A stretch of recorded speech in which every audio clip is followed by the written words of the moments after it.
मसीह में मेरे प्रिय भाइयों और बहनों, आज संध्या काल को हम परमेश्वर के वचन से उन बातों को सीखेंगे जो आज के समय में एक बड़ी महामारी के रूप में चारों ओर फैली हुई है और हम इस परिस्थिति को जानना चाहते हैं।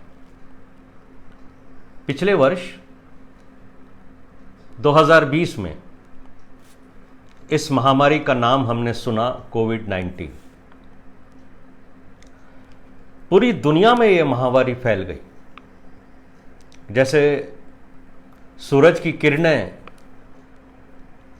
पूरी दुनिया में छोटे से छोटे देश में भी पहुंचती हैं, वैसे ही इस महामारी ने भी अपनी पहुंच छोटे से छोटे देश तक बना ली। सारी दुनिया में एक घबराहट फैल गई। डॉक्टर्स, साइंटिस्ट इस बात की खोज करने लगे कि कौन सी दवाई इस महामारी के लिए सही होगी।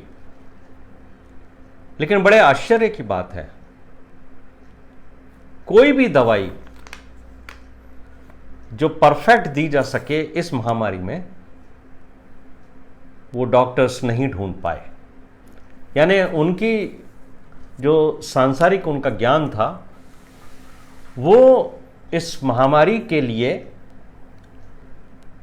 कमजोर रहा।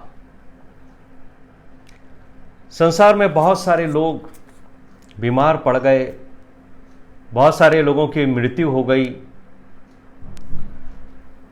परंतु बहुत से लोग अच्छे भी हुए। बहुत सारे लोग बहुत गंभीर अवस्था में भी गए।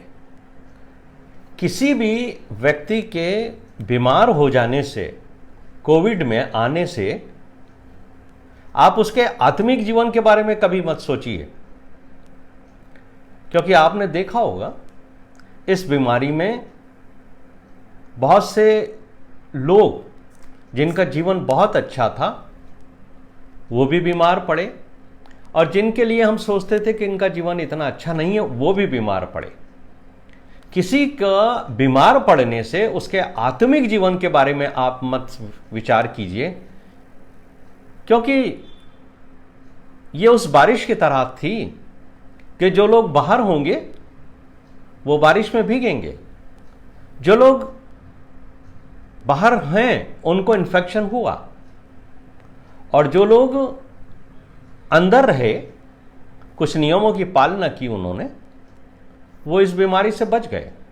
तो किसी का बीमार होना और किसी का बीमार नहीं होना उसके आत्मिक जीवन से कोई संबंध नहीं रखता है। बहुत सारे लोग इतनी गंभीर स्थिति में बीमार हुए कि उन्होंने मौत को अपने सामने देखा, बिल्कुल करीब से। उन्होंने अपनों की मजबूरी को भी देखा जो चाहकर भी उनके पास नहीं आ पा रहे थे। एक सच्चाई तो हमने सीख ही ली है इस महामारी के दौर में कि हम अकेले आए हैं और हमें अकेले जाना है। कोई हमारे साथ इस काम में दे नहीं सकता। और हम इस दुनिया में जब परिवार में आते हैं, परिवार बढ़ने लगता है, हमें बच्चे मिलते हैं, फिर हम बच्चों के बच्चों को देखते हैं, और हमें बड़ा आनंद आता है जब परिवार आगे बढ़ता है। और जब बच्चे स्कूल जाने लगते हैं और भी ज्यादा अच्छा लगने लगता है। लेकिन जब हमारे बच्चे, जो ग्रैंड चिल्ड्रन हैं, अगर वो किसी क्लास में फेल हो जाएं बहुत थोड़े नंबरों से, और अगर उनको ग्रेस मार्क देकर पास कर दिया जाए, तो कई बार माता पिता खुश होते हैं इस बात से। घर के परिवार के लोग और खुश होते हैं, क्योंकि उनको लगता है कि एक वर्ष शायद उनका बच गया बच्चे का। लेकिन यहां मैं एक बात कहना चाहता हूं कि इसमें ज्यादा खुश होने की जरूरत नहीं है। उनको वो चीज ढूंढनी चाहिए कि कहां पर उस बच्चे की वीकनेस है, वो क्या चीज है जो उस बच्चे के अंदर कमजोर पाई गई है, जिसकी वजह से वो बच्चे को ग्रेस मार्क देने पड़े। अगर उस कमजोरी को ढूंढा गया, निश्चित तौर से हम अपने बच्चों को आगे बढ़ा पाएंगे। इस महामारी के अंदर बहुत सारे लोगों ने पॉजिटिविटी के मैसेजेस आपको भेजे हैं। बाइबल के संदेशों के द्वारा भी हमें विश्वास में बने रहने को उत्साहित किया जा रहा है। आज हमें इस महामारी का संसार में आने का कारण ढूंढना चाहिए। हमें यह नहीं खोजना चाहिए कि यह महामारी जानवरों से फैली है या यह महामारी इंसान के द्वारा पैदा की गई है। आज हम ये जानेंगे कि सर्वशक्तिमान परमेश्वर इस महामारी के समय हमसे क्या चाहते हैं। आइए हम प्रार्थना करें और फिर हम परमेश्वर के वचन को भी पढ़ेंगे और उसके बाद हम मनन करेंगे। हमारे जीवित महान और अत्यंत दयालु स्वर्गीय पिता, इस संध्या काल को हम आपके पास आते हैं ताकि हम आपके वचन से ये बातें समझें और सीखें कि मेरे परमेश्वर, ये कोविड की जो बीमारी है, इसके आने का मुख्य कारण क्या है। हम आपके वचन के द्वारा ये जानना चाहते हैं प्रभु कि क्या इस बीमारी के द्वारा आप हमें कोई संदेश देना चाहते हैं। पवित्र आत्मा की अगुवाई चाहते हैं और प्रार्थना करते हैं कि पवित्र आत्मा हमें सिखाए ताकि हम किसी और को नहीं देखें बल्कि अपने आप को देखें। और प्रभु, आपकी आशीष को आज यहां से हम प्राप्त करके उठें और ये जानकर उठें कि इस महामारी के दौर में हमें कैसा मसीही इंसान बनना चाहिए। सब बातों में हम आपको आदर और महिमा देते हैं और ये विनती हमारे उद्धारकर्ता प्रभु यीशु मसीह के नाम से मांगते सुनो कबूल कर, आमीन। आइए मेरे साथ आप निकाल लीजिए, हम 2 स्थानों से पढ़ेंगे। यहेजकेल की पुस्तक, उसका 21वां अध्याय, उसके 1 पद से और 7 पद तक। यहेजकेल की पुस्तक 21वां अध्याय 1 पद से और 7 पद तक, और उसके बाद हम लेवी व्यवस्था से भी पढ़ेंगे 26वें अध्याय। यहोवा का यह वचन मेरे पास पहुंचा, हे मनुष्य के संतान, अपना मुख यरूशलेम की ओर कर और पवित्र स्थानों की ओर वचन सुना। इस्राएल देश के विषय में भविष्यवाणी कर और उससे कह, प्रभु यहोवा यों कहता है, देख, मैं तेरे विरुद्ध हूं और अपनी तलवार म्यान में से खींचकर तुझ में से धर्मी और अधर्मी दोनों का नाश करूंगा। इसलिए कि मैं तुझ में से धर्मी और अधर्मी सबका नाश करने वाला हूं, इस कारण मेरी तलवार म्यान से निकलकर दक्षिण से उत्तर तक सब प्राणियों के विरुद्ध चलेगी। तब सब प्राणी जान लेंगे कि यहोवा ने म्यान में से अपनी तलवार खींची है और वह उसमें फिर रखी न जाएगी। इसलिए हे मनुष्य के संतान, तू आह मार, भारी खेद कर और टूटी कमर लेकर लोगों के सामने आह मार। जब वे तुझसे पूछें, तू क्यों आह मारता है, तब कहना, समाचार के कारण, क्योंकि ऐसी बात आने वाली है कि सबके मन टूट जाएंगे और सबके हाथ ढीले पड़ेंगे, सबकी आत्मा बेबस और सबके घुटने निर्मल हो जाएंगे। देखो, ऐसी ही बात आने वाली है और वो अवश्य पूरी होगी। परमेश्वर यहोवा की यही वाणी है। आइए हम एक स्थान से और पढ़ें। लेव्य व्यवस्था की पुस्तक 26वां अध्याय और उसके 21 से 26 पद तक। लेव्य व्यवस्था की पुस्तक 26वां अध्याय 21 से और 26 पद तक। यहां परमेश्वर का वचन यूं कहता है, यदि तुम मेरे विरुद्ध चलते ही रहो और मेरा कहना न मानो, तो मैं तुम्हारे पापों के अनुसार तुम्हारे ऊपर और 7 गुणा संकट डालूंगा। और मैं तुम्हारे बीच वन पशु भेजूंगा जो तुमको निर्वश करेंगे और तुम्हारे घरेलू पशुओं को नष्ट कर डालेंगे, तुम्हारी गिनती घटाएंगे, जिससे तुम्हारी सड़कें सूनी पड़ जाएंगी। फिर यदि तुम इन बातों पर भी मेरी ताड़ना से ना सुधरो और मेरे विरुद्ध चलते ही रहो, तो मैं भी तुम्हारे विरुद्ध चलूंगा और तुम्हारे पापों के कारण मैं आप ही तुमको 7 गुणा मारूंगा। और मैं तुम पर एक ऐसी तलवार चलवाऊंगा जो वाचा तोड़ने पर पूरा पूरा पलटा लेगी। और जब तुम अपने नगरों में जाकर इकट्ठे होगे, तब मैं तुम्हारे बीच मरी फैलाऊंगा और तुम अपने शत्रुओं के वश में सौंप दिए जाओगे। जब मैं तुम्हारे लिए अन्न के आधार को दूर कर डालूंगा, तब 10 स्त्रियां तुम्हारे रोटी एक ही तंदूर में पकाकर तौल तौल कर बांट देंगी और तुम खाकर भी तृप्त ना होगे। ये परमेश्वर का वचन है। आइए हम इसके ऊपर अब मनन करें।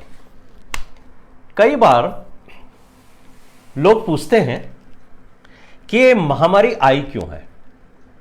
जैसे ही कोविड-19 का नाम आता है तो लोगों के बीच में एक चर्चा होती है, ये महामारी आई क्यों है, जबकि हमें बचपन से ये बताया गया है कि हमारा जो परमेश्वर है वो सर्वशक्तिमान परमेश्वर है। ऑलमाइटी गॉड इसीलिए उसको कहते हैं कि सब कुछ परमेश्वर के कंट्रोल के अंदर है। फिर एक सवाल उठता है कि जिस परमेश्वर की आज्ञा के बिना पेड़ का एक पत्ता नहीं हिल सकता, जब उस परमेश्वर की आज्ञा से पेड़ का एक पत्ता नहीं हिल सकता, तो यह महामारी आ कैसे गई। एक बार यह मान भी लिया जाए कि जानवर से फैली है, तब भी परमेश्वर इसे रोक सकते हैं। अगर यह मनुष्य के द्वारा बनाकर फैली है, तब भी इसको परमेश्वर रोक सकते हैं, क्योंकि परमेश्वर जो हैं वो सर्वशक्तिमान परमेश्वर है। और परमेश्वर के पास जो ताकत है वो इस पूरे दुनिया को कंट्रोल करने की है, क्योंकि भजन संहिता 24 के पहले पद में ये बात स्पष्ट है कि परमेश्वर जो हैं वो पृथ्वी और स्वर्ग दोनों का कंट्रोल करते हैं, पूरी प्रकृति का कंट्रोल करते हैं और मनुष्य का भी कंट्रोल करते हैं। हमें से बहुत सारे लोग, करोड़ों लोग पीड़ित हुए, लाखों लोग मर गए, और हम डॉक्टर्स की चेतावनी को भी देख रहे हैं। हम सुनते हैं कि तीसरी लहर भी आने वाली है। तो हमारे मन में यह बात सवाल उठता है कि परमेश्वर जो सर्वशक्तिमान परमेश्वर है, वो इस प्रक्रिया के अंदर क्या कर रहे हैं। हमें से बहुत से लोग निराश हो जाते हैं और जानना चाहते हैं कि इस महामारी और अंधियारे को सृजन का सृजनहार हूं मैं, शांति का दाता और विपत्ति को रचता हूं मैं, यहोवा ही इन सब का करता हूं। हम बचपन से जानते आए हैं कि उजियाले और अंधियारे का बनाने वाला तो परमेश्वर है, पर विपत्ति को भी वो रचता है। ये तो हमें से बहुत कम लोगों को मालूम है कि विपत्ति को भी परमेश्वर रचते हैं। व्यवस्था विवरण 32वां अध्याय उसके 39वें पद में परमेश्वर का वचन कहता है, इसलिए अब तुम देख लो कि मैं ही वह हूं और मेरे संग कोई देवता नहीं। मैं ही मार डालता और जिलाता हूं, मैं ही घायल करता और मैं ही चंगा भी करता हूं। मेरे हाथ से कोई नहीं छुड़ा सकता। आप इस पद के ऊपर ध्यान दीजिए। यह पद कितना महत्वपूर्ण है, इसको समझ लीजिए। इस पद को पढ़ने के बाद मुझे यह बात समझ में आती है कि मारता भी हमारा परमेश्वर है और जिलाता भी हमारा परमेश्वर है, घायल भी वही करता है और चंगा भी वही करता है।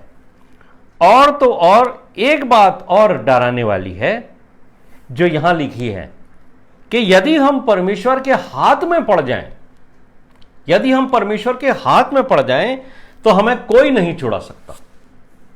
तो क्या, एक प्रश्न मेरे दिमाग में आता है, तो क्या हमें दुख देना या सुख देना, सताना या प्रेम करना या विपदा में डालने की सामर्थ्य यहोवा ही की है?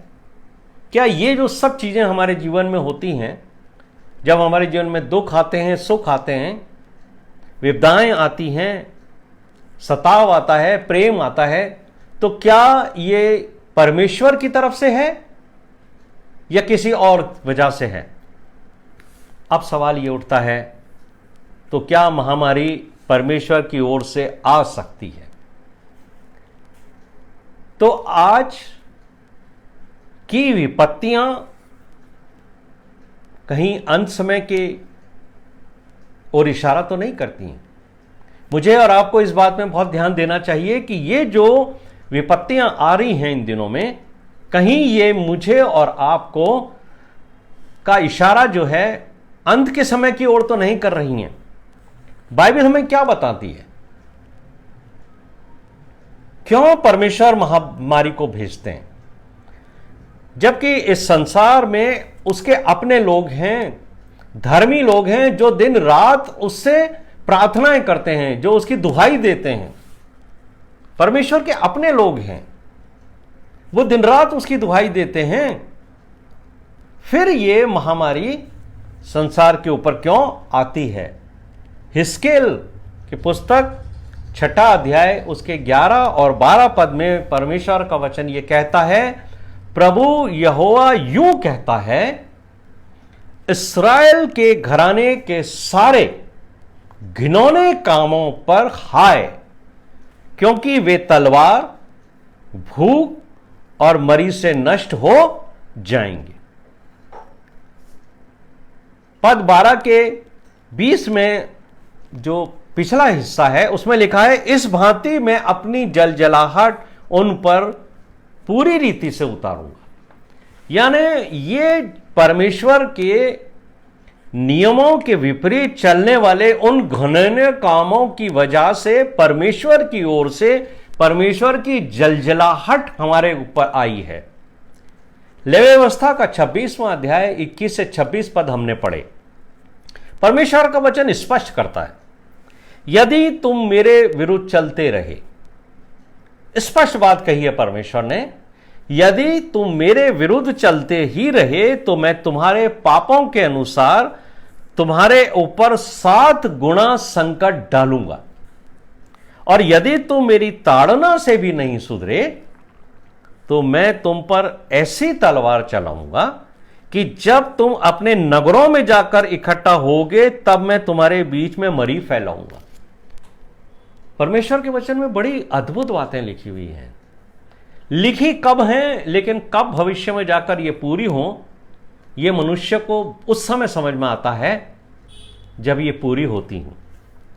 सब प्रश्न ये उठता है, क्या आप इन पदों का अर्थ समझ पाते हो?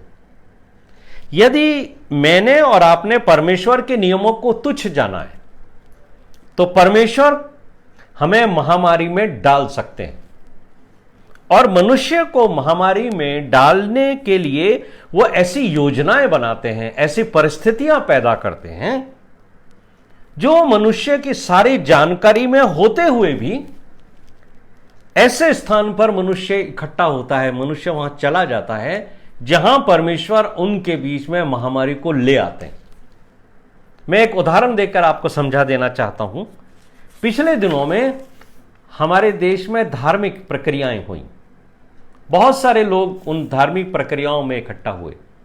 हमारे देश में पिछले वर्ष कुछ पिछले महीनों में चुनाव हुए, बड़ी भीड़ वहां हुई, और तो और मसीही समाज के, क्रिश्चियन कम्युनिटी के बड़े बड़े ओहदों पे बैठे हुए कई माननीय बिशप्स और पासवान लोगों ने भी अपनी रिट्रीट करी।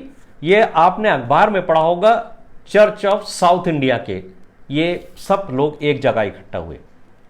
सब लोग जानते हैं, क्या आप समझते हैं कि ये जितने भी लोग वहां इकट्ठे हुए, चाहे वो चुनाव रैली में गए हों, चाहे वो धार्मिक संस्थाओं के वजह से कोई उन्होंने वो किया हो, कहीं भी वो इकट्ठा हुए हों, आप क्या सोचते हैं उनको इस बात का ज्ञान नहीं है कि इन दिनों के अंदर महामारी फैली हुई है? उन सबको इस बात का ज्ञान है, लेकिन आज लोग उसको मानवीय भूल कह रहे हैं कि वहां पर एकत्रित होना एक मानवीय भूल थी। लेकिन सच तो यह है कि यह परमेश्वर की योजना थी कि वहां पर मनुष्य इकट्ठा हो और परमेश्वर उस मनुष्य को दंड दे। जो वचन हमने लेवी व्यवस्था के 26वें अध्याय के 26वें पद में पढ़ा, परमेश्वर कहते हैं मैं तुम्हारे अन्न के आधार को दूर कर डालूंगा। यह अन्न का आधार क्या है? जहां से हमें भोजन प्राप्त होता है, वो अन्न का आधार है। अगर आप इंग्लिश की बाइबल पढ़ेंगे, एनएलटी का अगर आप वो पढ़ते हैं, वर्जिन पढ़ते हैं, तो वहां पर लिखा है I will destroy your food supply. ये परमेश्वर ने कहा है, I will destroy your food supply. अभी भी कुछ दिनों पहले हमने देखा कि फार्मर्स का एजिटेशन हुआ। कोई भी एजिटेशन होता है, उसके कॉन्सिक्वेंसेस कुछ समय के बाद आते हैं। जब डॉक्टर्स एजिटेशन करते हैं, उसका प्रभाव मरीजों पे पड़ता है। टीचर्स एजिटेशन करते हैं, उसका प्रभाव बच्चों की एजुकेशन पे पड़ता है। जब कंपनी के कर्मचारी एजिटेशन करते हैं, कंपनी के प्रोडक्शन पर इसका असर पड़ता है। यानी कॉन्सिक्वेंसेस हमें भुगतने पड़ते हैं। जब ये एजिटेशन हुआ है किसानों का, तो ये जान लीजिए कि इसका परिणाम मुझे और आपको भुगतना है। कैसे? जब किसान एजिटेशन में लगा है तो उसका मन खेत में नहीं लगा है जहां उसको खेती करनी है।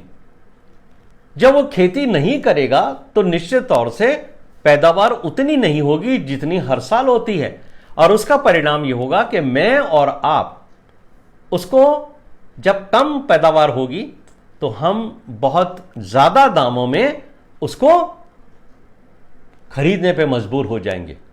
मेरे प्रिय भाइयों और बहनों, ये हैं कॉन्सिक्वेंसेस, ये हैं उन एजिटेशंस के परिणाम जो मुझे और आपको भुगतने पड़ेंगे। और जो बात यहां पर लिखी हुई है, और मैंने तो एक बड़ी अजीब सी भी बात देखी कि जब उत्साहित हो जाता है इंसान एजिटेशन में, तो वो अपना भी नुकसान करता है। पिछले दिनों किसानों ने अपनी खड़ी हुई फसल इसलिए जला दी कि लोगों का ध्यान आकर्षित हो, लेकिन उससे उनको कितना नुकसान हुआ है ये तो वही जानते हैं। लेकिन एक बात जरूर है कि इन सब एजिटेशंस में जो साधारण जनता है उसका नुकसान बहुत हुआ है। लेकिन परमेश्वर क्या कह रहे हैं? परमेश्वर कह रहे हैं मैं तुम्हारे अन्न के आधार को दूर कर डालूंगा। I will destroy your food supply. इसको देखिए, ये क्या चीज है जो हमने 26वें पद के अंदर पढ़ा। उसके लेवी व्यवस्था का 26वां अध्याय, उसके 26वें पद के भाग बी का हिस्सा देखिए। वहां लिखा है 10 स्त्रियां एक तंदू पर रोटियां पकाकर तौल तौल कर बांटेंगी और तुम खाकर भी तृप्त नहीं होगे। इसका भेद क्या है, यह हमने पिछले वर्ष भी देखा और इस वर्ष भी देखा। जब बहुत सारे ऐसे लोग जिनको हम प्रवासी मजदूर कहते हैं, या ऐसे लोग जो प्रति एक दिन अपना काम धंधा करते हैं और फिर वो रोटी कमाते हैं, ऐसे लोगों को ऐसे मुश्किल के समय में बहुत कठिनाई उठानी पड़ी। लेकिन एक बात प्रूफ हो गई कि जो बात यीशु मसीह ने कही थी कि तुम कल की चिंता मत करना कि क्या खाएंगे क्या पिएंगे, क्योंकि जैसे मैं इन पक्षियों को खाना खिलाता हूं, मैं तुम्हें भी खाना खिलाऊंगा। मेरे प्रिय भाइयों और बहनों, परमेश्वर की बात जो यीशु मसीह के द्वारा हम तक पहुंची वो सिद्ध हुई है कि हमने ये देखा कि पिछले समय महामारी के दौरान बहुत सारे लोग जो खाना नहीं बना सकते थे, जिनके पास नहीं था भोजन बनाने को, उनको भी सरकार के द्वारा, एनजीओस के द्वारा, बहुत सारी संस्थाओं के द्वारा भोजन उपलब्ध कराया गया। कई मसीही मंडलियों ने लोगों को जाते हुए भोजन कराया। लेकिन जो बात परमेश्वर ने यहां कही है कि 10 महिलाएं एक तंदूर पर रोटी बनाएंगी और तौल तौल कर देंगी और तुम खाओगे लेकिन तृप्त नहीं होगे, ये बात जो लेवी व्यवस्था में लिखी है वो इन दिनों में पूरी हुई। आपने देखा होगा कि बहुत सारी संस्थाओं ने महिलाओं को इकट्ठित करके उनके द्वारा रोटियां बनवाई और फिर पैकेट्स बनाए गए। उन पैकेट्स के अंदर भोजन वस्तु तोल तोल के रखी गई। 4 पूड़ी रख दी, थोड़ी सी आलू की सब्जी रख दी, थोड़ा चावल रखा, थोड़ी दाल रखी, और उनको, उन प्रवासी मजदूरों को और जो लोग जा रहे थे उनको पकड़ाते गए। उन्होंने भोजन तो किया, खाना तो उन्होंने खाया, लेकिन जो बात यहां लिखी है वो तृप्त नहीं हुए, क्योंकि भोजन की कमी थी। थोड़ा सा भोजन दिया गया लेकिन वो तृप्त नहीं हो पाई। तो परमेश्वर के वचन में लिखी हुई एक एक बात जो है वो मेरे और आपके सामने स्पष्ट तौर से पूरी होती है कि खाना तो मिला, लोग भूख से नहीं मरे, पर तृप्त नहीं हुए, यानी आधे भूखे रह गए, क्योंकि ये परमेश्वर से मुंह से निकला हुआ वचन था। ये सब क्यों हुआ? क्योंकि ये हमारे पापों का परिणाम है, कॉन्सिक्वेंसेज ऑफ आवर सिन। इसमें कोई भी छूटा हुआ नहीं है मेरे प्रिय भाइयों, इसमें मैं भी शामिल हूं और इसमें आप भी शामिल हो, क्योंकि ये हमारे पापों का परिणाम है जिन्हें हम जानते हैं पर हम उनको नजरअंदाज करते हैं। अगर आपके पास व्हाट्सएप पर यह मैसेज आता है, और आए हैं इन दिनों में, कि जितने भी रोग, परमेश्वर कहता है जितने भी रोग मैंने मिस्र पे भेजे थे वो उनमें से मैं एक भी तुम्हारे ऊपर नहीं भेजूंगा।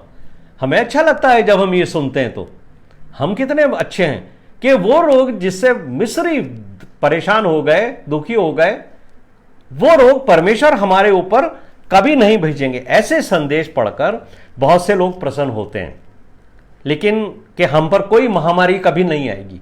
लेकिन मेरे प्रिय भाइयों और बहनों, जब भी कोई संदेश आपके पास आता है तो पहले तो उसका आप संदर्भ जानिए कि वो क्यों लिखा गया है, किस लिए लिखा गया है और किन के लिए लिखा गया है। ये जो बात है वो परमेश्वर के वचन में मिस्रियों और इस्राएलियों के बारे में लिखी गई है। मैं और आप इस्राएली नहीं हैं, इसलिए हमें ये वचन क्लेम कि क्या ये वचन हमारे ऊपर लागू होगा या नहीं लागू होगा, क्योंकि कई बार हम ऐसे वचनों को अपने ऊपर ले लेते हैं जो हमारे ऊपर लागू नहीं होते। फिर भी हम एक बात यहां देखते हैं कि जो इस्राएली थे, परमेश्वर ने ये वादा उनसे किया था कि मैं तुम्हारे ऊपर वो रोग नहीं भेजूंगा जो मैंने मिस्रियों पर भेजे थे। लेकिन जब उन्हीं इस्राएलियों ने परमेश्वर की आज्ञाकारिता के विपरीत काम किया, अनाज्ञाकारिता रखी, परमेश्वर के नियमों के अनुसार वो नहीं चले, तब परमेश्वर यहोवा ने उनके ऊपर महामारी भेजी। और अगर आप गिनती का 16वां अध्याय 41 से और 50 पद तक आप निकालें और मेरे साथ पढ़ें तो आपको मालूम होगा कि परमेश्वर जो हैं वो किस तरीके से नाराजगी को जाहिर करते हैं। गिनती का 16वां अध्याय 41 से और 50 पद तक हम पढ़ेंगे। यहां पर इस्राएलियों के ऊपर महामारी भेजने का जिक्र है और यहां पर लिखा है, दूसरे दिन इस्राएलियों की सारी मंडली यह कहकर मूसा और हारून पर बुड़बुड़ाने लगी कि यहोवा की प्रजा को तुमने मार डाला है। और जब मंडली के लोग मूसा और हारून के विरुद्ध इकट्ठे हो रहे थे तब उन्होंने मिलाप वाले तंबू की ओर दृष्टि की और देखा कि बादल ने उसे छा लिया है और यहोवा का तेज दिखाई दे रहा है। तब मूसा और हारून मिलाप वाले तंबू के सामने आए। तब यहोवा ने मूसा और हारून से कहा, तुम उस मंडली के लोगों के बीच से हट जाओ कि मैं उन्हें पल भर में भस्म कर डालूं। तब वे मुंह के बल गिरे और मूसा ने हारून से कहा, धूपदान को लेकर उसमें वेदी पर से आग रखकर उस पर धूप डाल। मंडली के पास फुर्ती से जाकर उसके लिए प्रायश्चित कर, क्योंकि यहोवा का कोप अत्यंत भड़का है और मरी फैलने लगी है। मूसा की आज्ञा के अनुसार हारून धूपदान लेकर मंडली के बीच में दौड़ा गया और यह देखकर कि लोगों में मरी फैलने लगी है, उसने धूप जलाकर लोगों के लिए प्रायश्चित किया और वह मुर्दों और जीवित के मध्य में खड़ा हुआ। तब मरी थम गई और जो कोरह के संग भागी होकर मर गए थे उन्हें छोड़ जो लोग इस मरी में मर गए वे 14,700 थे। इस वचन के द्वारा मुझे और आपको कुछ बातें समझनी चाहिए। यहां पर लिखा है, इस्राएलियों की मंडली मूसा और हारून के विरुद्ध बड़बड़ाने लगी और यह बात परमेश्वर को पसंद नहीं आई। बुड़बुड़ाना, कलह करना, यह परमेश्वर को अस्वीकार करना है। इसलिए परमेश्वर ने मूसा से कहा कि तू और हारून इस मंडली के बीच में से हट जाओ, क्योंकि मैं पल भर में इस पूरी मंडली को यानी पूरी इस्राएली जाति को भस्म कर दूंगा। और यहां पर हम एक चीज और देखते हैं, मूसा ने इस बात को समझ लिया कि परमेश्वर का क्रोध उतरने वाला है, अब मुझे अपने लोगों को बचाना है। इसलिए उसने हारून से कहा कि परमेश्वर के सम्मुख प्रायश्चित करना आवश्यक है, क्योंकि मंडली के लोगों ने पाप किया है। इसलिए तू एक काम कर कि तू भागा भागा जा और वेदी के अंगारों को ले और मंडली के बीच में खड़ा हो और फिर प्रायश्चित कर लोगों के लिए, ताकि यहोवा का जो कोप भड़का हुआ है वो रुक जाए और जिससे महामारी फैलने जो लगी है वो महामारी रुक जाएगी।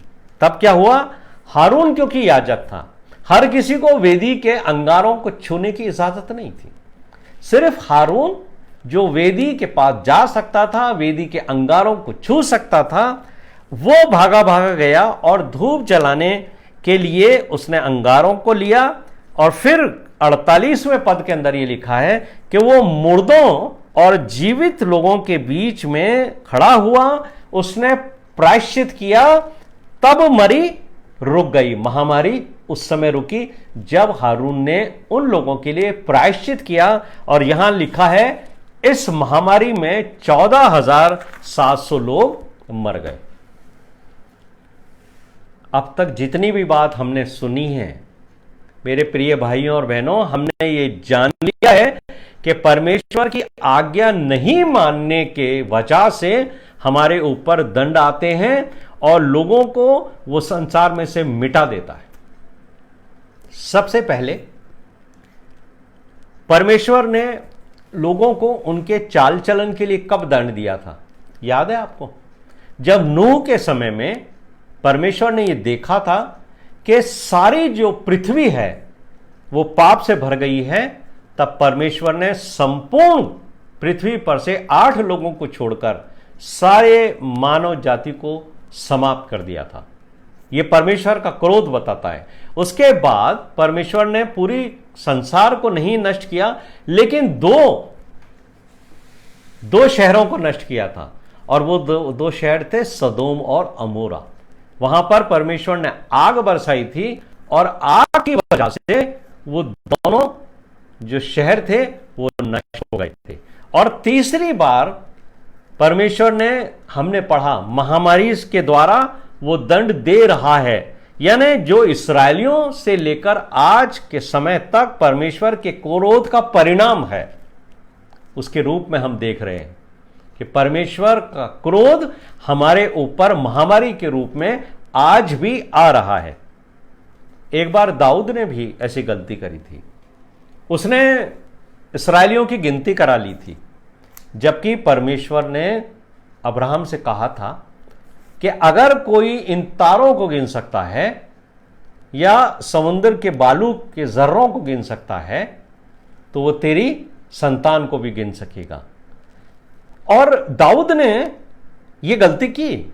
जब वो राजा था, उसने लोगों के संख्या की गिनती कराई, और उससे परमेश्वर का क्रोध इतना भड़का कि दाऊद को उसने कह दिया कि मैं अब तुम्हारे ऊपर दंड दूंगा। और क्या हुआ था मालूम है आपको? अगर आप दूसरा शमूएल 24वां अध्याय और उसका 15वां पद पढ़ोगे तो वहां लिखा है, तब परमेश्वर ने वहां महामारी फैला दी, और दान से बर्शेबा तक रहने वाली प्रजा में से 70,000 पुरुष मर गए। एक घटना में, एक निश्चित समय में परमेश्वर की महामारी से दाऊद राजा के सामने दान से बर्शेबा तक 70,000 लोग महामारी में मर गए। यानी महामारी परमेश्वर की ओर से एक दंड के रूप में आती है। अब आज के युग में हम सोचने पे मजबूर होते हैं कि यीशु मसीह के आने के बाद हम परमेश्वर के प्रेम का अनुभव कर रहे हैं, परमेश्वर के अनुग्रह को हम अनुभव कर रहे हैं, और रोज हम उसके प्रेम के संदेश सुनते हैं कि परमेश्वर हमसे कितना प्रेम करते हैं। हमारा परमेश्वर प्रेम करने वाला परमेश्वर है। तो क्या ये महामारी हमारे लिए कोई संदेश है? अगर हमारा परमेश्वर इतना प्रेम करने वाले परमेश्वर है, तो क्या यह महामारी हमारे लिए कोई संदेश देती है? Yes, this virus is god's message for his people. यह वायरस परमेश्वर के लोगों के लिए एक संदेश है। और परमेश्वर के लोग कौन हैं? उस समय परमेश्वर के लोग इस्राएली प्रजा कहलाती थी, लेकिन आज परमेश्वर के लोग मैं और आप हैं। हम परमेश्वर के लोग हैं। दूसरा इतिहास 7वां अध्याय और उसके हम 11 से और 14 पद तक पढ़ेंगे। यहां पर राजा सुलेमान को परमेश्वर ने एक बात कही थी। ये उस समय की घटना है जब परमेश्वर ने राजा सुलेमान के द्वारा जो आराधना का भवन बनाया था उसको ब्लेस किया था, और उससे जो वार्तालाप हुई थी उसको हम पढ़ेंगे। लेकिन होता क्या है कि हम में से बहुत सारे लोग हैं जो बाइबल के कुछ पदों को अपने लिए चुनते हैं और अपने लिए उसको इस्तेमाल करते हैं।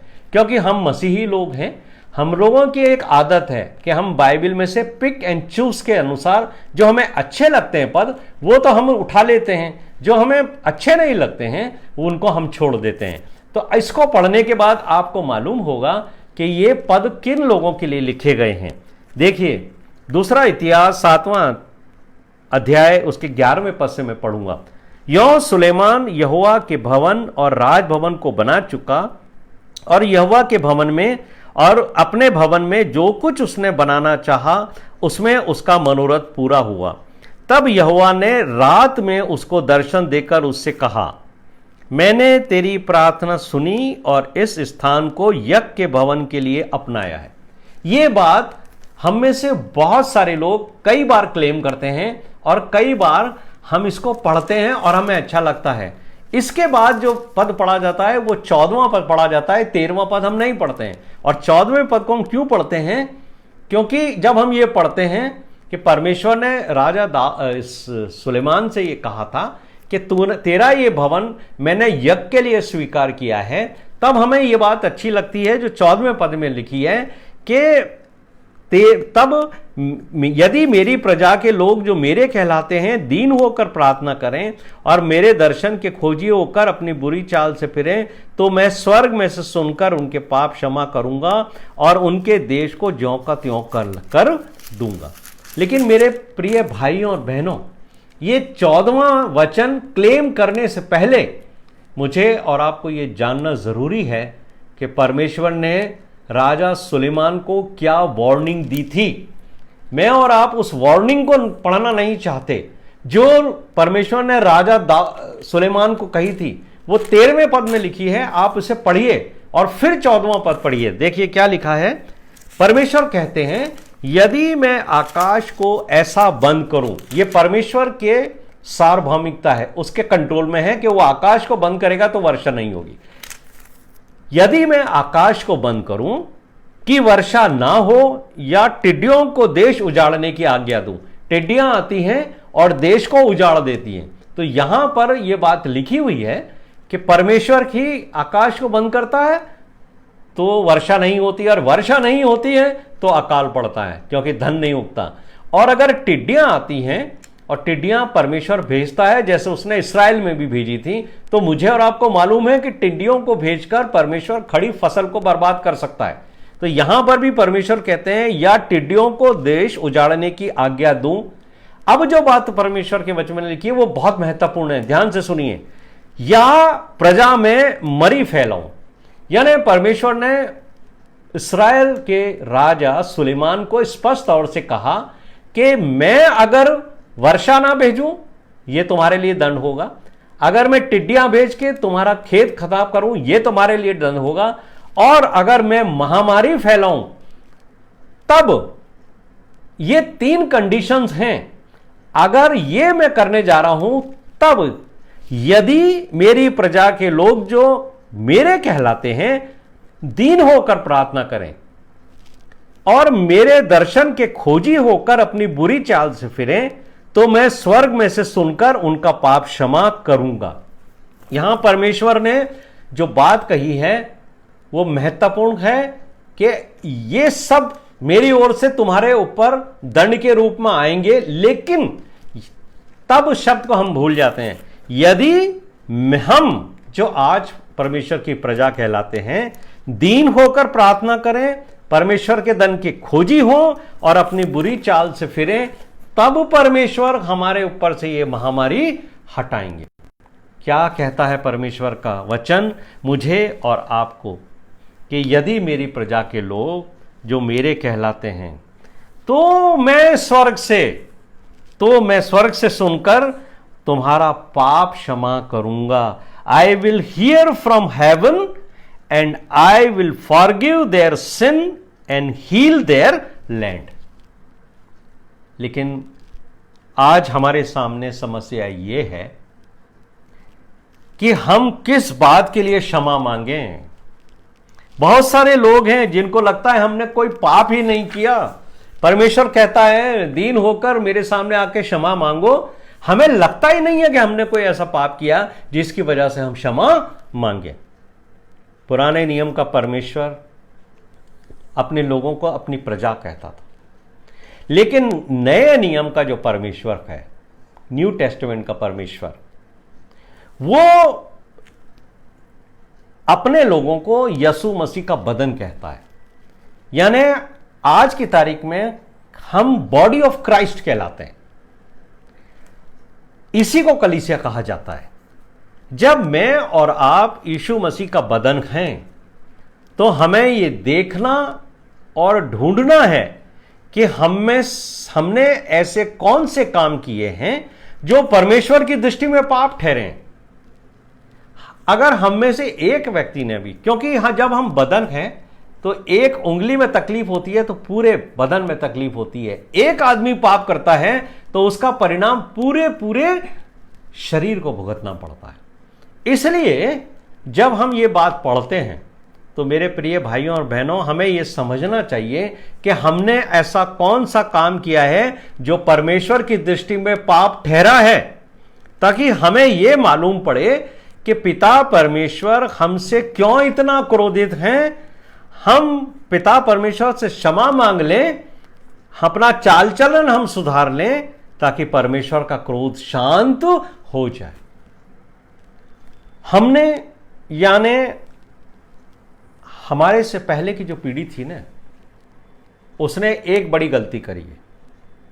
उसने एक बहुत बड़ी गलती करी है मेरे प्रिय भाइयों और बहनों। वो परमेश्वर की सेवा करते करते उन्होंने धन को भी अपने साथ जोड़ लिया, क्योंकि जब बहुत सारा प्रचार होने लगता है तो लोगों को ये सोचने लगते हैं, कलीसियां भी सोचने लगती हैं और प्रचारक भी सोचने लगते हैं कि बिगैर धन के हम परमेश्वर का काम नहीं कर सकते हैं। और जब धन मंडलियों में आने लगता है, धन संस्थाओं में आने लगता है, धन प्रचारकों के घरों में आने लगता है, तब समस्याएं पैदा होने लगती हैं, क्योंकि धन वो चीज है जो आपको परमेश्वर की सेवा से अलग कर देता है। यीशु मसीह ने यह बात बड़े स्पष्ट तौर से कही थी कि या तो तुम धन की सेवा कर सकते हो या परमेश्वर की सेवा कर सकते हो। और हमारे से पहले की जो पीढ़ी थी, 100-150 साल पहले की, अगर आप उनको देखें 150-200 साल, वो परमेश्वर पर भरोसा करके अपने काम को शुरू करते थे। वो जानते थे कि परमेश्वर हमारे लिए धन की व्यवस्था करेगा। लेकिन हमारे से पहले वाली पीढ़ी, 50 साल पहले वाली पीढ़ी ने ये मान लिया कि बगैर धन के हम परमेश्वर की सेवा नहीं कर सकते, और उन्होंने धन को मिला लिया अपने बीच में, और उसकी वजह से ये समस्याएं पैदा होने लगी। और हमें भी ये चीज विरसे में मिल गई कि हम भी ये समझने लगे कि परमेश्वर की सेवा हम बगैर धन के नहीं कर सकते। इसलिए हम एक हाथ में परमेश्वर की सेवा को रखना चाहते हैं और एक हाथ में हम धन को रखना चाहते हैं। और यहीं से समस्या पैदा होती है कि हमने जिन आज्ञाओं को भुला दिया है, उसमें का कारण है पैसे को भी हमने बहुत महत्व दिया है। आज हम उन आज्ञाओं के ऊपर ध्यान देते हैं कि पैसे की वजह से हमने किन आज्ञाओं को भूल गए, हम किन आज्ञाओं को हमने छोड़ दिया है। पहली चीज, अब यहां से हम उन कामों को देखेंगे जो हम कर रहे हैं, लेकिन हमारा ध्यान नहीं जाता उन पे कि ये परमेश्वर के वचन के विपरीत हम काम कर रहे हैं और इसकी वजह से परमेश्वर हमसे नाराज हैं। पहली बात क्या करी है हमने?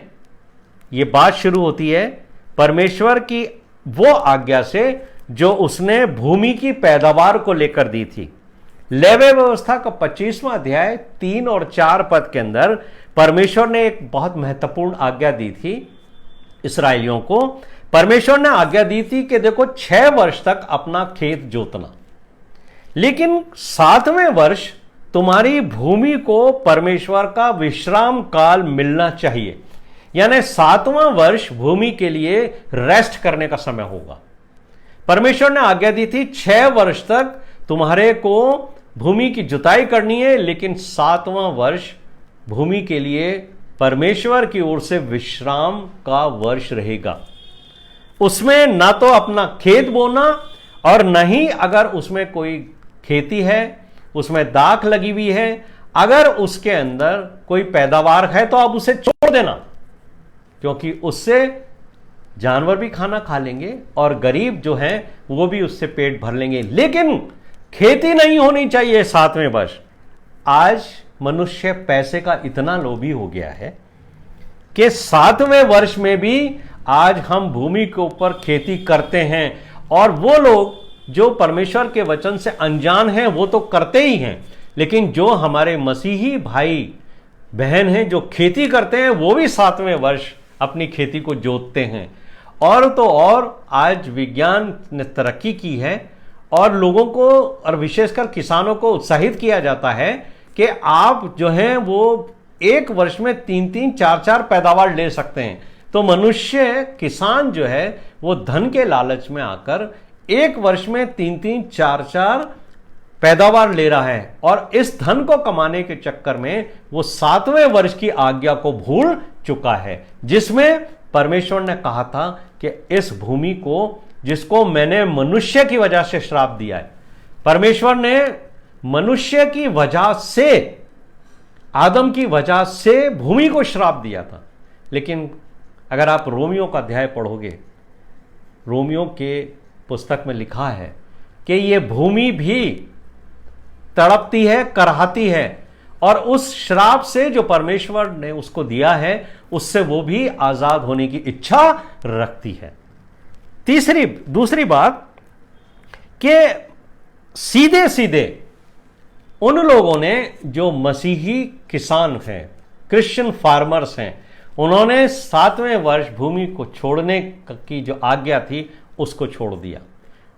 अब मैं आपको निर्गमन का 23वां अध्याय, उसमें जो ऐसे पाप हैं जो अनजाने में हमने किए हैं।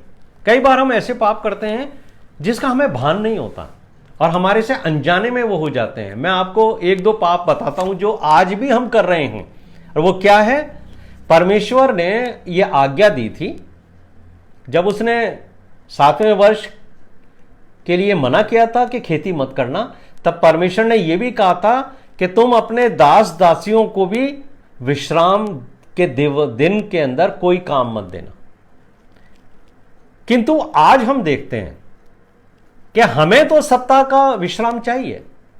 हम तो विश्राम लेना चाहते हैं कि हफ्ते में एक दिन हमें छुट्टी मिलनी चाहिए, लेकिन जो हमारे घर में काम करते हैं, सेवक हैं, हमारी मेड हैं, बाई हैं, हमारे घर में गार्डनर्स आते हैं काम करने, हम उनको साप्ताहिक अवकाश नहीं देते, उनसे हम जरूर काम कराते हैं। जो ये परमेश्वर की आज्ञा के विपरीत है, ये हमारे लिए पाप गिना जाता है। मेरे प्रिय भाइयों और बहनों, परमेश्वर ने ये आज्ञा दी, सप्ताह के विश्राम दिन तुम अपने जानवरों से भी कोई कठिन कार्य मत लेना। यहां पर देखिए निर्गमन का 23वां अध्याय उसके 12वें पद में क्या लिखा है। क्यों कहा था परमेश्वर ने ये कि तुम अपने दास दासियों को, अपने घर में आने वाली मेड को, आपके घर में जो सेवक हैं उनको, जो आपके पास जानवर हैं जिनसे आप चराई करते हो, जिनसे आप कुछ कमाते हो, उनको भी आराम मिलना चाहिए। निर्गमन 23:12 में लिखा है ताकि वो भी अपना जी ठंडा करें। ये जो घर में मेड आती है ना हमारे, अगर आप उसको हफ्ते में एक दिन की छुट्टी नहीं देते हो तो आप परमेश्वर के नियमों की अवहेलना कर रहे हो, उसकी आज्ञा के विपरीत काम कर रहे हो। उसको भी अपना जी ठंडा करने का अवसर मिलना चाहिए, यह बात परमेश्वर का वचन कहता है। तो मेरे प्रिय भाइयों और बहनों, अगर मैं भी आप में शामिल हूं, अगर मैंने और आपने अपने घर में आने वाली मेड या अपने घर में काम करने वाले सर्वेंट्स को रिफ्रेश होने का वीक में एक दिन का अवकाश नहीं दिया है, तो हम परमेश्वर के आज्ञा के विपरीत काम कर रहे हैं। तीसरी बात, हम संसार में रहते हैं और अन्य धर्मों के लोगों के साथ हमारा व्यवहार होता है और वो भी हमें आमंत्रित करते हैं और हम भी आमंत्रित करते हैं उनको।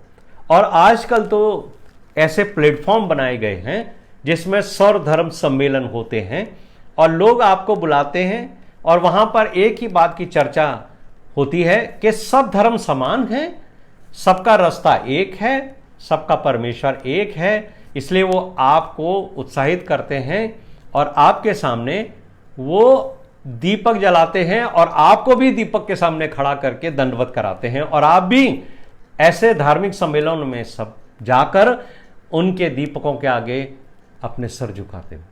और साथ ही जब वहां के लोग प्रभु यीशु मसीह के लिए चंद बातें उत्साहपूर्वक करते हैं, तब आप में से बहुत सारे लोग भी परमेश्वर के वचन के विपरीत जाकर वो काम करते हैं कि हम दूसरे देवी देवताओं के बारे में भी बहुत सी चर्चाएं करते हैं।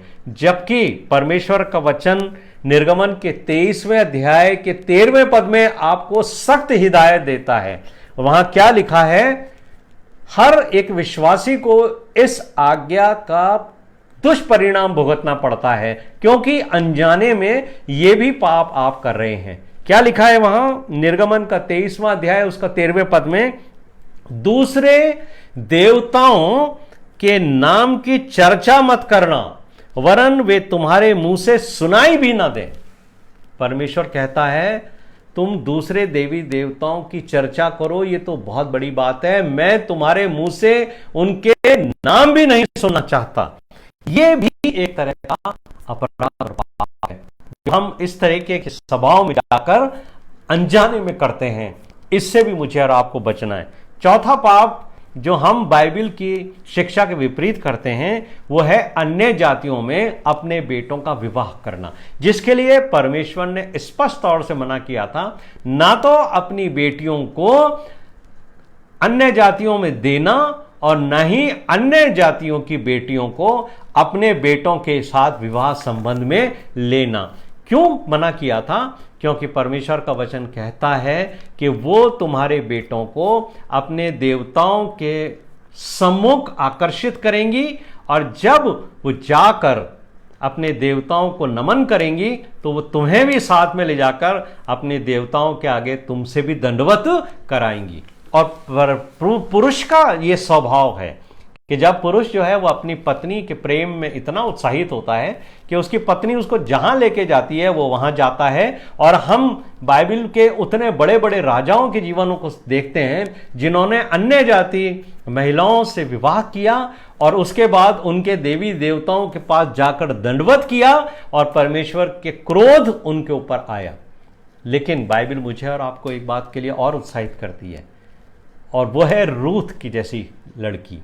अगर कोई अन्य जाति की युवती आपके पुत्रों के साथ विवाह संबंध में आना चाहती है, परमेश्वर के पीछे चलकर परमेश्वर को वो स्वीकार करती है और उसको स्वीकार करने की वजह से वो किसी विश्वासी के साथ विवाह करना चाहती है। जिस तरीके से रूथ ने कहा था कि तेरा परमेश्वर मेरा परमेश्वर होगा, तेरे लोग मेरे लोग होंगे, अगर ऐसी लड़की आपके घर में आना चाहती है तो आपको उसका स्वागत करना चाहिए, क्योंकि यह परमेश्वर की योजना हो सकती है जैसे रूथ के जीवन में परमेश्वर की योजना थी, क्योंकि उसने परमेश्वर की आज्ञाकारिता में चलकर परमेश्वर को अपने देवी देवताओं से ज्यादा महत्व दिया, परमेश्वर के लोगों को उसने अपने लोगों के रूप में स्वीकार कर लिया। तो मेरे प्रिय भाइयों और बहनों, ये भी एक अपराध है। और पांचवा अपराध जो होता है वो क्या है? वो अपराध है बहुत ही खतरनाक। वो है सदोम और अमोरा के अंदर जो अपराध हुआ था, जो पाप हुआ था। आज सारे संसार के अंदर ये पाप फैल गया है और उस पाप का नाम है सदोम शहर के ऊपर रखा गया है। सोडोम शहर जो था उसके नाम से ये रखा गया है। क्या नाम है वो? ये वो नाम है सोडोमी। ये पाप कौन सा है? सोडोमी पाप। और ये क्या पाप कहलाता है? ये अगर आप उत्पत्ति का 19वां अध्याय 4 से 5 पद पढ़ोगे तो यहां पर सदोम शहर के अंदर पुरुषों ने, उसमें साफ लिखा है जवानों से बूढ़ों तक ने इस पाप के अंदर वो फंसे हुए थे। जवान करें तो करें, लेकिन उस शहर के बूढ़े भी इस पाप के अंदर गिरे हुए थे। उन्होंने लूत को आकर कहा कि जो पुरुष तेरे यहां हैं, उसके यहां तो फरिश्ते आए हुए थे, पुरुष का रूप लेके आए हुए थे और वो बहुत सुंदर थे। इसलिए क्या कहा वहां के पुरुषों ने? जवानों से लेकर बूढ़ों तक को, क्योंकि उनको ये पाप में लिप्त रहने की आदत हो गई थी। और उन्होंने क्या कहा कि इन पुरुषों को बाहर भेज कि हम इनसे भोग करें। आजकल पुरुषों का पुरुषों के साथ शारीरिक संबंध इतना बढ़ गया है कि पुरुष वेश्यावृत्ति भी आज बहुत सारे देशों में फैल गई है। और हम ये देखते हैं कि ये जो पाप है ये अंग्रेजी में एनल इंटरकोर्स कहलाता है, जिसे हिंदी में गुदा मैथुन भी कहते हैं। ये बाइबल के अनुसार बहुत ही घिनौना पाप है और आज इतना फैल गया है कि लोग जो हैं वो इस पाप को कुछ भी नहीं समझते, खुश होते हैं। वो कहते हैं हम गे हैं, यानी अपने आप को लोग जो हैं वो गे कहलाना पसंद करते हैं। जबकि परमेश्वर का वचन क्या कहता है? लेवे व्यवस्था 18वां अध्याय उसके 22वें पद में, लेविटिकस चैप्टर 18 वर्स 22, वहां पर लिखा है स्त्री गमन की रीति से पुरुष गमन ना करना वो तो घिनौना पाप है। परमेश्वर ने स्त्री और पुरुष को ही बनाया है शारीरिक संबंध के लिए। लेकिन जब पुरुष पुरुष से शारीरिक संबंध बनाता है तो परमेश्वर का वचन कहता है ये मेरी दृष्टि में घिनौना पाप है। लेकिन आजकल ये जो पाप है ये यूथ कल्चर में आ गया है, यूथ एक्टिविटीज में इसको ले लिया गया है। और बहुत से हॉस्टल्स के अंदर, बहुत सारे बॉयज हॉस्टल के अंदर, बहुत सारे लड़कों के ग्रुप में, समूहों के अंदर ये एक्टिविटी इतनी बढ़ गई है कि लोग अपने आप को गे कहलाना पसंद करते हैं। और मुझे बहुत दुख के साथ कहना पड़ता है कि मसीही लोगों के अंदर भी ये पाप आ गया है। और सोशल मीडिया के ऊपर आप ये देखिए, एक गे प्लेटफॉर्म भी है, वहां आप चूज कर सकते हैं अपने लिए किसी पुरुष को। मेरे प्रिय भाइयों और बहनों, ये परमेश्वर के क्रोध का कारण बना हुआ है। इन वजह से परमेश्वर का क्रोध हम पर आया हुआ है। छठा जो पाप है जो इन दिनों में बहुत फैला है, और वो पाप है सेम सेक्स मैरिज का। दुनिया में बहुत सारे देश हैं, वहां पर सेम सेक्स रिलेशंस को लीगल कर दिया गया है, यानी कानून जो है वो उसको मान्यता देने लगा है। किस बात को? दो पुरुष शादी कर सकते हैं, दो स्त्रियां शादी कर सकती हैं। क्या गजब का पाप है। आप ये देखिए कि कई देशों में दो पुरुषों को, दो महिलाओं को विवाह करने की अनुमति है। और मैं ये पढ़ रहा था कि दुनिया में अभी 29 ऐसे कंट्रीज हैं जिन्होंने इस मैरिज को लीगल करार किया है कि दो पुरुष अगर विवाह करते हैं तो कानूनी दृष्टिकोण से उस देश में उनको पति और पत्नी करके वो सब सुविधाएं मिलेंगी जो एक स्त्री और पुरुष को विवाह करने के बाद उस देश में मिलती है। कई ऐसे देश हैं जिन्होंने इन रिलेशंस को स्वीकार कर लिया है। कई देश ऐसे हैं जिसके में चर्चेस के अंदर, परमेश्वर की मंडलियों के अंदर भी इस तरह की जो मैरिज है, सेम सेक्स मैरिज है, इसको सिविल मैरिज की तरह से ब्लेस करना भी शुरू कर दिया है। कई ऐसे देश हैं जिसके अंदर अगर दो पुरुष शादी करके आके चर्च में पास्टर से बोलते हैं कि हमने सिविल मैरिज कर ली है, आप हमें ब्लेस कर दीजिए, तो वहां पर पादरी भी उनको आशीष देना शुरू कर दिए हैं, क्योंकि उनका देश का कानून उन पादरियों को बाध्य करता है कि आपको इनको ब्लेस करना है। जबकि वो पास्टर भी ये जानते हैं, दुनिया के लोग भी जानते हैं कि ये परमेश्वर के वचन के विपरीत घोर पाप है। लेकिन ये शैतान की चाल है। ये शैतान की वो चाल है मेरे प्रिय भाइयों और बहनों, जिसमें संसार का मनुष्य धीरे धीरे लिप्त होता जा रहा है। और शैतान क्या चाहता है कि जब दो पुरुष शादी करें, दो स्त्रियां शादी करें, तो कोई संतान पैदा नहीं होगी। और यही चाहता है वो कि दो पुरुष विवाह करके अपने आप को पति पत्नी समझते रहें ताकि उनके द्वारा संतान पैदा ना हो, और एक दिन ऐसा आवे कि इस संसार के अंदर मनुष्य की प्रजाति समाप्त हो जाए, मनुष्य का वंश समाप्त हो जाए। जबकि परमेश्वर ने आदम और हवा को बनाकर उनको आशीष दी थी और कहा था फूलो फलो और बहुत सारे संतान को उत्पन्न करके इस दुनिया के अंदर फैल जाओ। मेरे प्रिय भाइयों और बहनों, हमने जानते बूझते परमेश्वर की उस योजना के विपरीत जाकर शैतान के उन कामों के अंदर सहयोग किया है, जो आज हम दो पुरुषों के और दो स्त्रियों के विवाह को देखते हैं। हमारे देश में भी बहुत जल्दी लोगों के दबाव में आकर हो सकता है कि सरकार हमारे यहां भी ये मान्यता दे दे। अभी हमारे देश में दो पुरुषों और दो स्त्रियों के विवाह को मान्यता नहीं दी गई, लेकिन उनका सहमति से आपस में सेक्स करना, अगर दो पुरुष साथ में सेक्स करना चाहते हैं तो अब वो कानूनी दृष्टि से वो बुरा नहीं माना जाएगा। अब कानून ने इस बात की इजाजत दी है कि दो महिलाएं या दो पुरुष शारीरिक संबंध कर सकते हैं, यह उनकी इच्छा है, यह उनके लिए प्लेजर है। मेरे प्रिय भाइयों और बहनों, ये पाप सारी दुनिया में फैल गया है। सातवां पाप जो इन दिनों में फैल रहा है लेकिन हमें नहीं दिखता, हमें से बहुत सारे लोगों ने उसको स्वीकार कर लिया है, और वो पाप है लिव इन रिलेशनशिप का पाप। मेरे प्रिय भाइयों और बहनों, आज बहुत सारे ऐसे लोग हैं जो जवानी के आलम में बगैर विवाह किए साथ रह रहे हैं, और साथ रहते रहते कई वर्षों तक वो साथ रहते हैं। उनका कहना है कि हम साथ रह के ये देखना चाहते हैं कि क्या हम एक दूसरे के साथ जीवन भर विवाह के उपरांत रह सकेंगे, क्या हमारी लाइकिंग्स एक सी हैं, क्या हम एक दूसरे को निभा सकेंगे, ये उनका कहना होता है। लेकिन साथ रहने लगते हैं और साथ में रहते रहते उनके शारीरिक संबंध हो जाते हैं। शारीरिक संबंध विवाह से पूर्व होना परमेश्वर की नजर में पाप है। यहां तक कि लिव इन रिलेशन से बच्चे भी पैदा हो रहे हैं, और दुनिया के कानून, देश के कानून, यहां तक कि हमारे देश के कानून ने भी उन महिलाओं को और इन लिव इन रिलेशन के द्वारा पैदा हुए बच्चों को भी प्रोटेक्ट किया है, उनके राइट्स को प्रोटेक्ट किया है।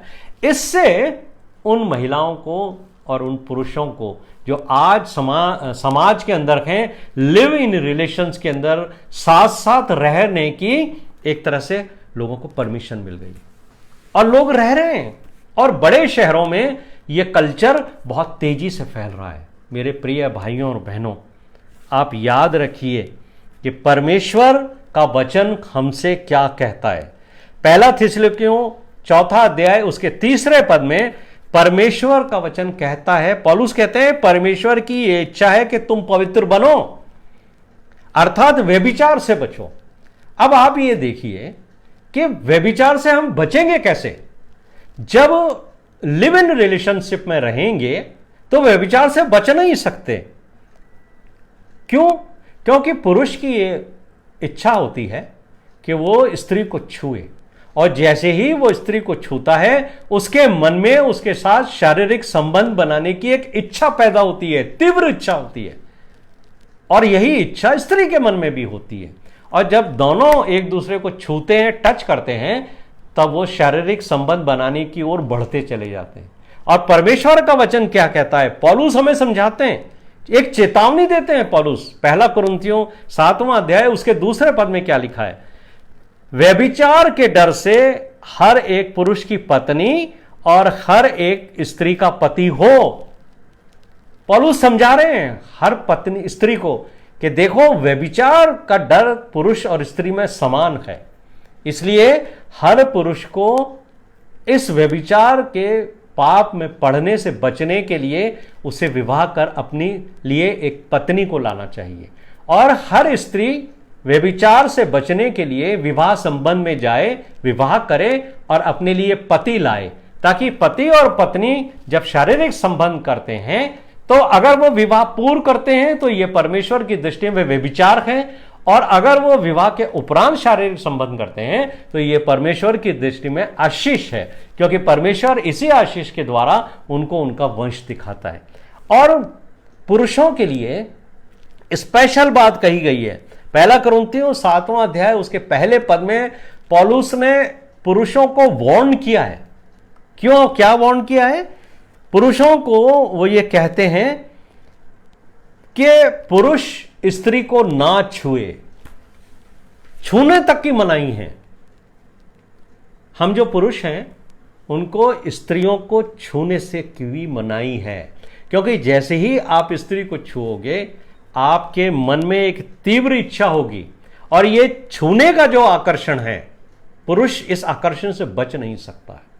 और जब आप लिव इन रिलेशन में एक ही घर में एक ही कमरे में बिगर विवाह के रहते हो और पुरुष आपको छूता है, स्त्रियों को छूता है, तो वो उसको शारीरिक संबंध की ओर अग्रसर करता है और ये रिलेशंस पैदा होते हैं, और ये एक वो पाप है जिसके अंदर गिरने के बाद परमेश्वर की नजर में मैं और आप यदि लिव इन रिलेशनशिप में हैं तो बहुत बड़ा व्यभिचार करते हैं।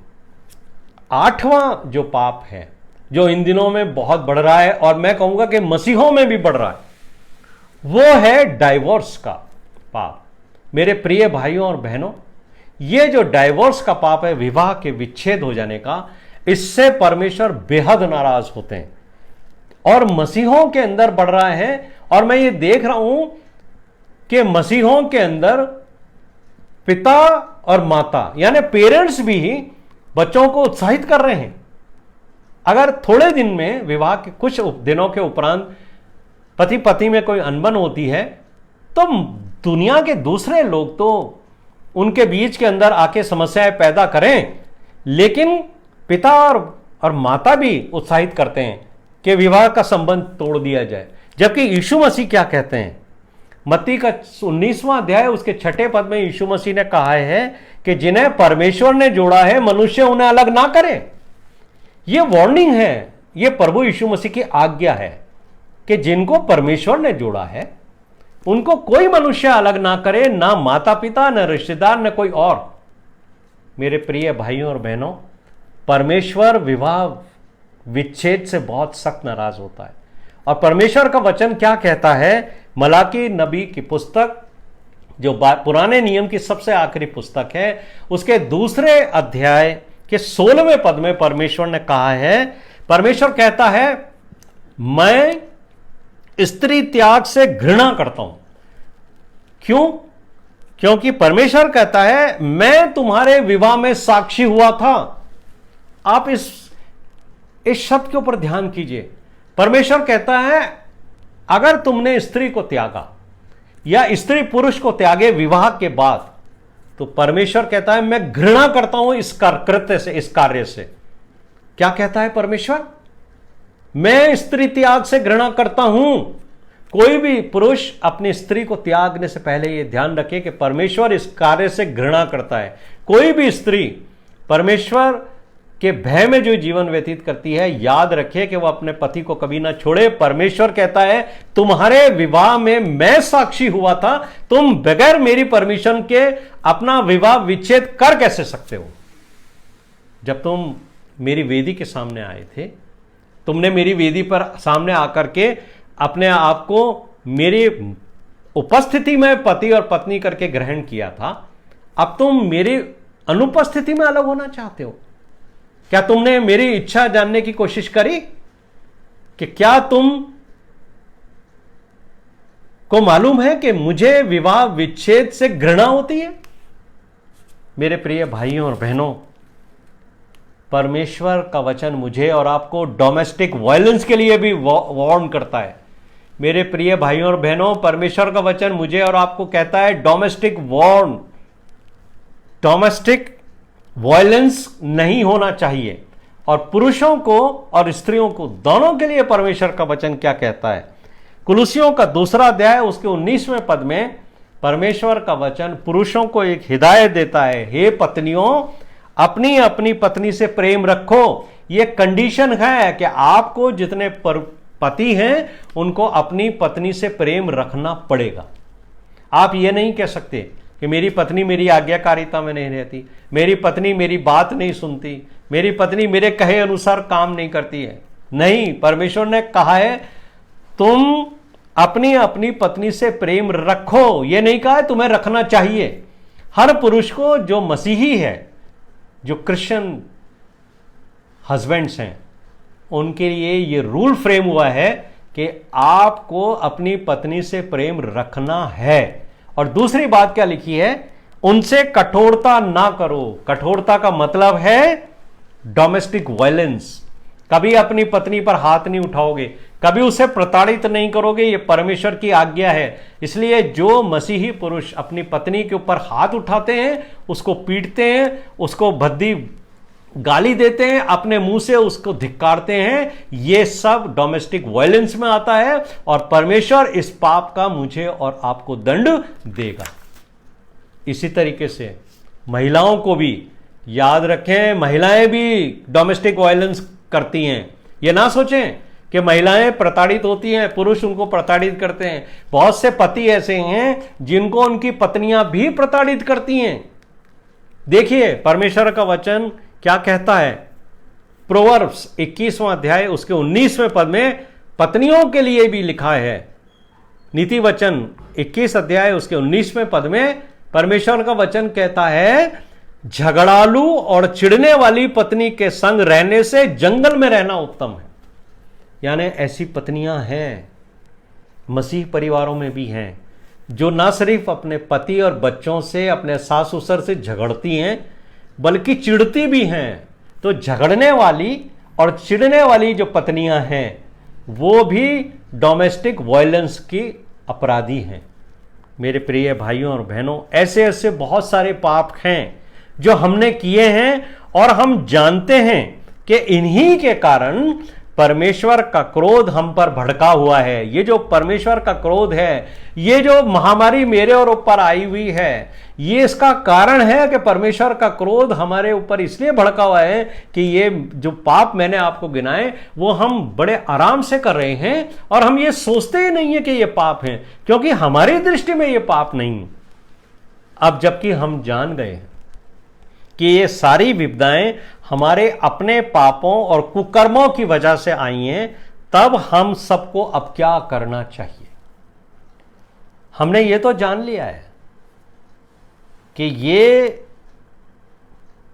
महामारी हमारे पापों की वजह से आई है, इसीलिए हम लोग डर के मारे परमेश्वर के पास आकर रोज उससे प्रार्थनाएं कर रहे हैं।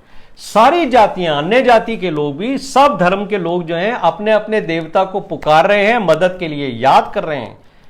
हमारे बीच में भी रोज जो है वो संदेश दिए जा रहे हैं ताकि पॉजिटिविटी बढ़े, हम घबराएं नहीं, डरें नहीं, क्योंकि ये जो महामारी आई है ये किसी व्यक्ति के स्पिरिचुअल लाइफ को देखकर नहीं आई है। आप इससे किसी व्यक्ति की स्पिरिचुअल लाइफ का आंकलन मत करना कि मैं बच गया हूं तो इसका मतलब है मैं तो धर्मी हूं, परमेश्वर ने मुझे बचा दिया, और कोई दूसरा व्यक्ति उस वायरस की चपेट में आ गया तो आप ये मत सोचना कि वो पापी है, या कोई व्यक्ति की मृत्यु हो गई तो आप ये सोचे वो बहुत पापी था, या किसी व्यक्ति को परमेश्वर ने बचा दिया, ये बहुत गंभीर था, वो उसके ऊपर परमेश्वर ने दया की और वो चंगा होकर आ गया, तो ये कभी मत सोचिए कि ये जो बीमारी आई है, ये जो वायरस आया है, ये आपके आत्मिक जीवन की वजह से, पापों की वजह से आया है, लेकिन आपके आत्मिक जीवन का न्याय नहीं करता है, क्योंकि मनुष्य होने के नाते हम बाहरी रूप देखते हैं,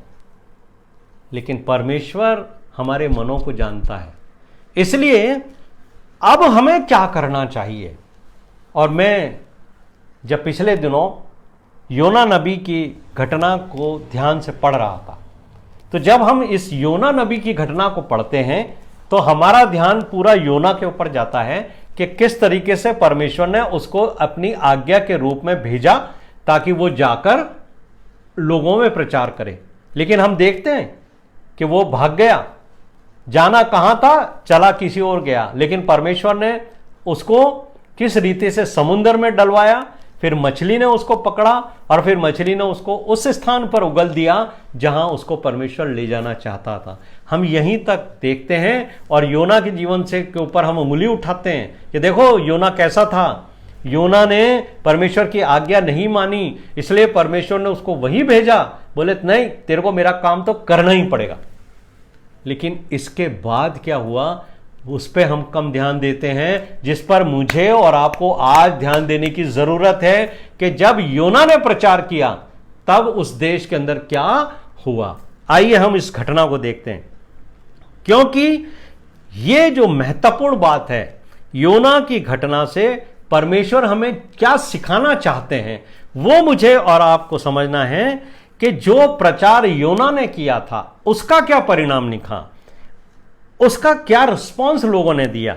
योना की पुस्तक उसका 3 अध्याय और उसके 4 पद को देखिए। यहां पर लिखा है, योना ने नगर में पहुंचकर यह प्रचार किया कि अब से 40 दिन बीतने पर नीनवे उलट दिया जाएगा।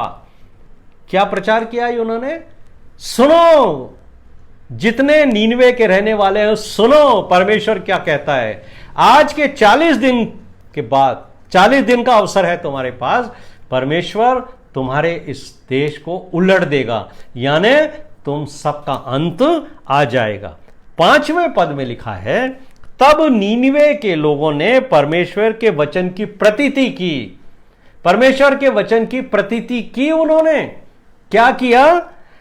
उपवास का प्रचार किया गया और बड़े से लेकर सबने, छोटे तक ने टाट ओढ़ा। सबके बीच में उपवास का प्रचार किया गया, सब लोगों ने उपवास के लिए। 6 पद में लिखा है, जब यह समाचार राजा के कान में पहुंचा, उसने भी राजकीय पोशाक उतारी, टाट ओढ़ी, राख में बैठा और उपवास किया। 8वें पद में लिखा है, पूरे देश में ढिंडोरा पिटाया गया कि क्या मनुष्य, क्या भेड़, बैल, बकरी, कोई कुछ भी ना खाएगा और ना पानी पिएगा, सब परमेश्वर की दुहाई चिल्ला चिल्ला कर देंगे और अपने कुकर्मों से फिरेंगे और पश्चाताप करेंगे। मेरे प्रिय भाइयों और बहनों, योना के समाचार को सुनकर नीनवे के लोगों ने जान लिया कि हमने पाप किया है। किसी एक ने नहीं, इसने उसने, लोगों ने एक दूसरे पे उंगली नहीं उठाई है। आज तो हम एक दूसरे पे उंगलियां उठाते हैं, उसने पाप किया है, इसने पाप किया है। लेकिन मेरे प्रिय भाइयों और बहनों, परमेश्वर का वचन मुझे और आपको बताता है, योना के प्रचार को सुन के नीनवे के राजा से लेकर छोटे बच्चे तक ने उपवास किया। यहां तक कि उनके जानवरों ने भी उपवास किया और बैठे टाट ओढ़ा उपवास किया, न पानी खाया पिया न खाना किया। 9वें पद में इस बात को लिखा है कि क्यों उन्होंने उपवास किया, क्यों उन्होंने पश्चाताप किया। 9वें पद में लिखा है, संभव है, उन्होंने पश्चाताप इसलिए किया, संभव है परमेश्वर दया करे और अपनी इच्छा बदल डाले और उसका भड़का हुआ क्रोध शांत हो जाए और हम नष्ट होने से बच जाएं। मेरे प्रिय भाइयों और बहनों, यहां पर स्पष्ट बात लिखी है कि योना का समाचार सुनकर नीनवे से लेकर छोटे तक ने इसलिए उपवास रखा, पश्चाताप किया कि संभव है कि परमेश्वर दया करे, संभव है कि वो अपनी इच्छा बदल डाले, संभव है कि उसका भड़का हुआ क्रोध शांत हो जाए और हम नष्ट होने से बच जाएं। मेरे प्रिय भाइयों और बहनों, इन दिनों में बहुत सारे लोग नष्ट हो गए। मेरे प्रिय भाइयों और बहनों, ये उसकी दया है, मेरे परमेश्वर की दया है। रोमियो के 9वें अध्याय में अगर आपने पढ़ा है उसके 15वें पद में, तो परमेश्वर का दास पौलुस ये बात को स्पष्ट तौर से सबको कहता है कि परमेश्वर कहता है, मैं जिस पर दया करना चाहूं उस पर दया करूं और जिसके ऊपर मैं अपनी कृपा करना चाहूं उस पर कृपा करूं। आप ये कभी मत सोचना कि ये व्यक्ति की मृत्यु क्यों हुई, ये व्यक्ति के ऊपर कोरोना क्यों आया, ये कैसे कोरोना के अंदर ग्रसित हो गया, इसका तो जीवन बहुत अच्छा था, ये व्यक्ति कैसे मर गया, इसका जीवन तो बहुत अच्छा था। मेरे प्रिय भाइयों और बहनों, ये आत्मिक आंकलन के लिए नहीं है, लेकिन ये परमेश्वर का क्रोध है जो धर्मी और अधर्मी सबके ऊपर एक साथ आया है। जैसे परमेश्वर सूरज सबके लिए देता है, सूरज की रोशनी सबके ऊपर आती है, जैसे बारिश का पानी सबके ऊपर आता है, वैसे ही जब परमेश्वर का क्रोध आता है तब वो सबके ऊपर आता है। मेरे प्रिय भाइयों और बहनों, हम सबको इस घटना से, जो योना की घटना है, उससे ये सबक मिलता है कि हमें पश्चाताप करना है। सबको, छोटे से बड़े तक को, खाली कुछ लोगों को नहीं। अगर आप अपने आप को परमेश्वर की नज़र में धर्मी समझते हैं, चाहे आप अपने आप को परमेश्वर की नज़र में अधर्मी समझते हैं, सबके ऊपर तलवार चल चुकी है। और परमेश्वर का वचन कहता है कि जब परमेश्वर की तलवार चलती है तो जो उसकी जद में आते हैं, जो उसकी सीमा में आते हैं, चाहे धर्मी और चाहे अधर्मी, सबको परमेश्वर के क्रोध का सामना करना पड़ता है। 21वां अध्याय 3 और 4 पद में क्या लिखा है? प्रभु यहोवा यूं कहता है, हिस्केल की पुस्तक खोलिए, उसका 21वां अध्याय, उसका 3 और 4 पद पढ़िए। वहां परमेश्वर का वचन कहता है, यहोवा यूं कहता है, देख मैं तेरे विरुद्ध हूं। ये परमेश्वर की वार्निंग है आज संसार में जितने लोग हैं उन सब के लिए। देखो मैं तुम्हारे विरुद्ध हूं। क्या कहा है?